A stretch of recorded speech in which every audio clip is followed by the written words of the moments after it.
Hello everyone, this is Miss Lam. Classes have been suspended for 2 weeks. How are you recently? Remember to keep your good personal hygiene and avoid going to crowded places. Do put on a face mask when you go out. Okay, now we are in book 6B. Do you have the books ready? Let's have a look.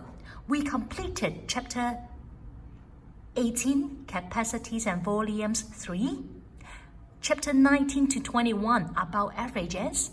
We will move on to chapter 23. Why not chapter 22? Because actually chapter 22 has been completed before the first examination. Now we will go to chapter 23 bar charts 2 directly. In this chapter, you are going to construct a bar chart using a 1 to 1,000 or a 1 to 10,000 or a 1 to 100,000 representation. In this situation, we may have to round off the number because if you are using the real actual number, we can't show exactly the real number in the charts. So we're going to use the rounded off data to show the information. How can we do it then? Okay, let's have a look.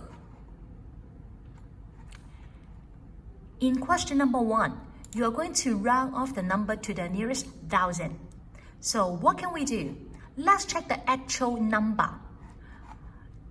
We can first underline the number or highlight the number in the thousands place. So you can see 8 is in the thousands place. Then we check the digit behind 8, which is the digit in hundreds place, a 3. 3 is smaller than 5.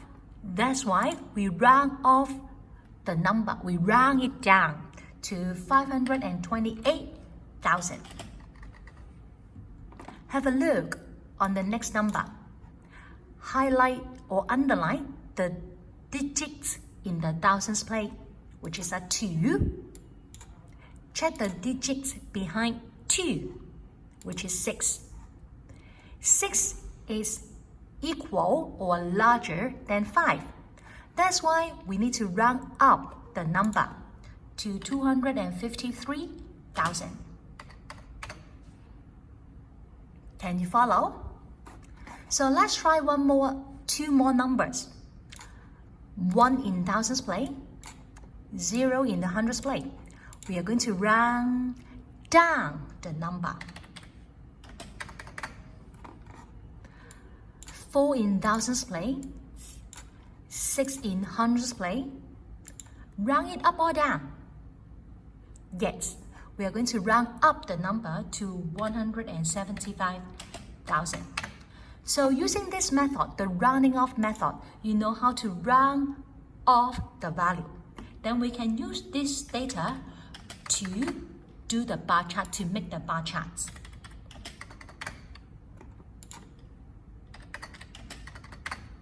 Alright? So I would like to highlight that after rounding off the value, when you make the bar charts, please pay attention to the following. What should you pay attention to? When you construct a bar chart, remember to write the title. The title are normally given in the question, in the instructions. Next, the two axes, the horizontal axis and the vertical axis. Label them and write the corresponding numbers if necessary. Of course, we're going to show data by using bars. So draw the bars with ruler. You may also color it. So let's have a look. On these 2 pages, page 81 and 82, they ask you a question in number 1. To which place would you round off the above data when making a bar chart? Why? So which one you think is the most suitable one? The above data should be rounded off to the nearest 10,000. So we're using this column. We're going to pick this column. Why? This is because if the data are rounded off to the nearest 1,000, the range of the data becomes relatively large. from days 111,000 to 561,000, which is not convenient for making a bar chart.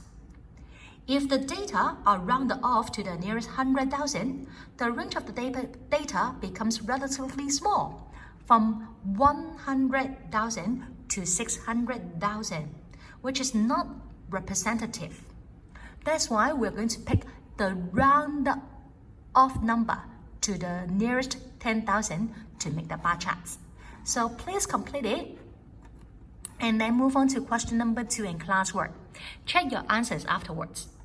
Okay? I think it's not that difficult for you to make bar charts, but it takes time to do so.